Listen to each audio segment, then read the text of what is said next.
Hello class, my name is Naveen and आप अभी देख रहे हैं द रीमान अकेडमी, जिस पर हम बीएससी में जितने भी कंटेंट हैं वो डालते हैं, ठीक है ना। तो इससे पहले हमने बात की थी बूलियन अलजेब्रा से पहले हमें क्या क्या समझना है, ठीक है। तो वो हमने समझा। आज हम बूलियन अलजेब्रा की सीरीज़ को स्टार्ट कर रहे हैं वापस से, और एक अगले वीडियो के साथ आए हैं जिसमें हम उसकी परिभाषा को देखेंगे कि क्या है बूलियन अलजेब्रा, ठीक है।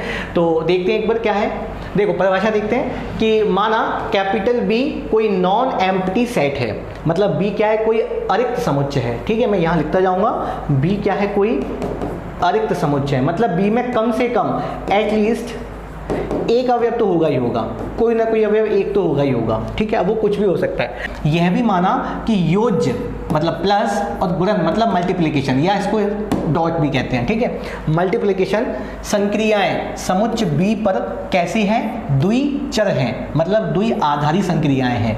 कैसी हैं, द्विचर या द्विआधारी संक्रियाएं हैं, ठीक है।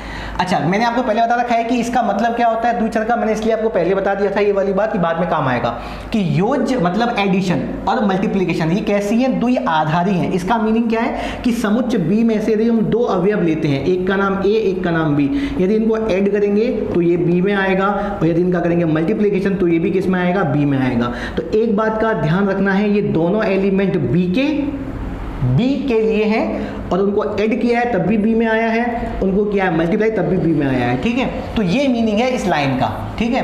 अच्छा, आगे क्या बात की है, आगे देखो, ये मैंने लिखा है इनवर्टेड कोमा में डैश, क्या लिखा हुआ है, डैश, ठीक है। और यहाँ है व, तो व मतलब आगे बता रहे हैं अपन कि डैश समुच्चय बी पर एक चर संक्रिया है, मतलब एक संक्रिया ली है जिसका जो सिंबल है वो डैश दिया है।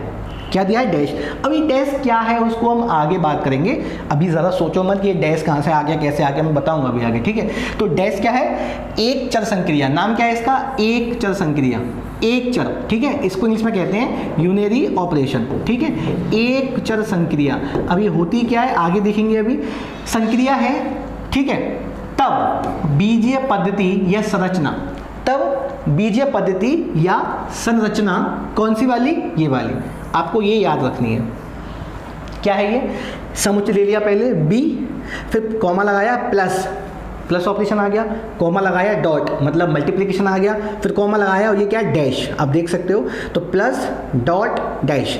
तो ये जो संरचना है, ये जो स्ट्रक्चर है, ये जो सिस्टम है, इसे हम एक बूलीय बीजगणित कहते हैं। मतलब इसको कहते हैं, कब कहते हैं, आगे लिखा है, कहलाती है यदि कब कि जो संक्रियाएं हैं, ये संक्रियाएं की बात कर रहे हैं, ये निम्न अविग्रहितों का पालन करें, निम्न अविग्रहितों का पालन करें। कौन कौन से एग्जाम्स हैं जिनको ये फॉलो करेगा तो क्या बन जाएगा, बूलियन अलजेब्रा बन जाएगा, ठीक है। तो वो कौन कौन से एग्जाम्स हैं, तो पहला है क्रम विनिमय नियम, मैंने आपको बताया था क्रम विनिमय नियम क्या होता है। फर्स्ट क्या है, क्रम विनिमय नियम, ठीक है। क्या है ये, देखो a plus b equal to b plus है, प्लस के लिए यही होगा, और क्या है डॉट के लिए a dot b equal to b dot a, ठीक है ना। आगे लिख लेंगे for all a comma b belongs to b, मतलब फॉर ऑल का मतलब सभी के लिए, सभी किसके लिए, सभी एलिमेंट्स के लिए, और सभी एलिमेंट्स किसके हैं, ये समुच्चय बी के। तो बी में चाहे कोई से भी दो अवयव ले लें, कोई से भी दो, समान या असमान, उनमें प्लस के लिए भी और इनटू के लिए भी क्रम विनिमय नियम का पालन होगा। ये क्या कहता है हमसे, बूलियन अलजेब्रा में जो पहली प्रॉपर्टी है B1 वो ये कहती है। सबको याद हो गया, B1 क्या है, क्रम विनिमय नियम। अच्छा, अभी डैश की बात नहीं की है, डैश क्या है उसको आगे समझेंगे, ठीक है। अब इसके बाद देखना एक बार क्या है, अगला नियम है बंटन नियम। क्या है बेटा, बंटन नियम, डिस्ट्रीब्यूटिव लॉ।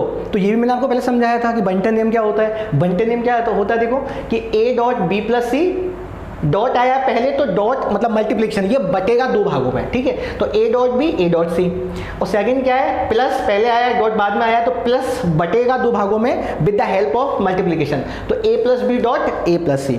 सबके समझ में आ गया। तो दो बंटन नियम हो गए, प्लस के लिए मतलब डॉट की योज्य प्रबंधनता और प्लस की गुणन प्रबंधनता, ठीक है। अगला है B3 तत्समक नियम, ठीक है, आइडेंटिटी लॉ, यही बताया आपको। मैंने बताया था आपको, यदि संक्रिया प्लस है तो तत्समक कितना होता है, 0 होता है। तो ए में ऐसा कौन सा एलिमेंट ऐड करें कि वापस से ए आ जाए, तो ये नियम क्या कहलाता है, तत्समक नियम। ये प्लस संक्रिया के लिए है और ये किसके लिए है, मल्टीप्लिकेशन के लिए है। सबके समझ में आ गई बात, ये प्लस के लिए है, ये मल्टीप्लिकेशन के लिए है, ठीक है। इसके बाद आगे आते हैं, फिर है पूरकता नियम, ठीक है। पूरकता नियम, कॉम्प्लीमेंटेशन लॉ। अब इसमें क्या होता है ये चीज़ समझ लो। अब यहाँ पे काम आएगा डैश का, ये डैश हमने बात की थी पहले, वो डैश कौन सा वाला, ये वाला, इसकी जो हमने बात की थी ये यहाँ पे अब काम आने वाला है कि डैश एक्चुअल में है क्या। तो सब बच्चे यहाँ देखेंगे एक बार, देखो जैसे हमने कोई एलिमेंट लिया बी में, बी समुच्चय है अपने केस में, समुच्चय को प्राय कैपिटल लेटर से व्यक्त करते हैं, तो आप समझ गए होंगे यहाँ कैपिटल कौन है, कैपिटल भी, तो ये तो समुच्चय है और ये क्या है, अवयव है उसका, ठीक है। अब A बिलोंग्स टू B है, तो ध्यान रखना A का जो पूरक अवयव है, एक नाम आएगा पूरक अवयव, इसको बोलते हैं इंग्लिश में कॉम्प्लीमेंट एलिमेंट। किसका कॉम्प्लीमेंट एलिमेंट है ये, A का। पूरक अवयव किसका है, A का। तो क्या होगा, A डैश होगा, क्या होगा, A डैश होगा। सबके समझ में आ गई बात। ए का जो कॉम्प्लीमेंट होगा वो कितना होगा, ए डैश होगा। तो ये डैश वो है जिसकी हम बात कर रहे हैं कि यदि ए पे यदि डैश लगा दें, ए के ऊपर क्या लगा दें, डैश लगा दें, तो वो किसको व्यक्त करेगा, पूरक अवयव को व्यक्त करेगा, ठीक है। ये एलिमेंट कैसा होगा, मतलब ए डैश है वो कैसा होगा, तो वो ऐसा होगा, देखो लिखा हुआ है यहाँ पे कि यदि ए में ए डैश को ऐड किया जाएगा तो 1 आना चाहिए, ए में ए डैश को ऐड किया जाए तो कितना आना चाहिए, 1 आना चाहिए। और ए का यदि ए डैश के साथ प्रोडक्ट किया जाए, उनका गुणनफल किया जाए तो कितना आना चाहिए, 0 आना चाहिए, ठीक है ना। ए डॉट ए डैश कितना आना चाहिए, 0 आना चाहिए। समझ में आ गई बात, ये आपको याद रखना है। मैंने क्या बताया, यदि कोई एलिमेंट ए है तो इसका पूरा क्या होगा, ए डैश होगा, ठीक है। वो एलिमेंट होगा कैसा कि ए प्लस ए डैश करें तो कितना आ जाए, 1 आ जाए, और ये करें तो कितना आ जाए, 0 आ जाए।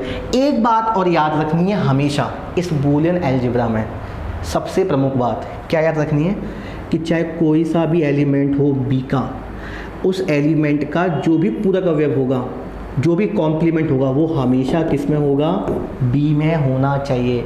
जैसे बोलते हैं ना प्रत्येक एलिमेंट का इन्वर्स होता है उसी सेट में, ऐसे यहाँ पे प्रत्येक एलिमेंट का जो उसका पूरक एलिमेंट है, उसका जो पूरक एलिमेंट है वो बी में होना चाहिए।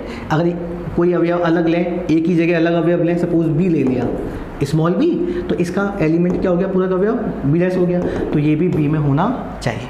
सबके समझ में आ गया। तो ये नियम हो गए, तो इसको बोलते हैं पूरकता नियम, कॉम्प्लीमेंटेशन लॉ। लिखा भी हुआ है, if a belongs to b then complement of a is denoted by a dash, here a dash belongs to b, ठीक है। और किस टाइप का होगा ये डैश, वो नियम ये हो गए 2, ठीक है। इनका गुणनफल कितना आ जाए, 0 आ जाए, और योगफल कितना आ जाए, 1। और लास्ट में क्या है बेटा, 0 is not equal to 1, 0 is not equal to 1। यहाँ 0 क्या है, आइडेंटिटी एलिमेंट का एक सिंबल है, और 1 क्या है, आइडेंटिटी एलिमेंट का एक सिंबल है। अब कोई कहेगा सर ये तो होते ही हमेशा, कभी 0 1 के इक्वल कैसे हो सकता है, वो सही बात है, नहीं हो सकता बस, लेकिन इसकी बात क्यों की गई है, देखो ये सिंबल है, क्या है ये, सिंबल्स हैं फिलहाल, ठीक है, प्रतीक हैं। प्रतीक में क्यों बोल रहा हूँ कि जब तक संक्रियाएं प्लस और डॉट हैं तब तक तो ये संख्याएं हो जाएंगी, कोई दिक्कत नहीं। लेकिन जब ये संक्रिया प्लस हमको कुछ अलग दे दे, सपोज वो ये कहता है कि a प्लस बी का मतलब है LCM of a and b, ठीक है, या a डॉट बी का मतलब है HCF of a and b, तो उस स्थिति में जो इनके आइडेंटिटी है वो बदल जाते हैं, ठीक है, वो 0 और 1 नहीं आते हैं, वो बदल जाते हैं। ऐसे यदि कोई सेट है, सपोज ए है, इसका ले लिया हमने पावर सेट पी ए, तो उस केस में संक्रियाएं बदल जाती हैं, प्लस को यूनियन से, डॉट को इंटरसेक्शन से व्यक्त करते हैं, ठीक है, वो एक अलग चीज़ है। तो आप फिलहाल ये याद कीजिए 0 इज नॉट इक्वल टू 1, ठीक है ना, ये नियम भी इसमें आता है जो 5th प्रॉपर्टी, समझ में सबके आ गया होगा, ठीक है। तो कुल कितने नियम हो गए, 5, ठीक है। फर्स्ट लॉ क्या है, क्रमनिर्णय नियम, प्लस के लिए डॉट के लिए। सेकंड क्या है, बंटन नियम, प्लस की डॉट पर, डॉट की प्लस पर बंटन था। फिर तत्समक, पूरक, और अंत में क्या है, 0 इज नॉट इक्वल टू 1।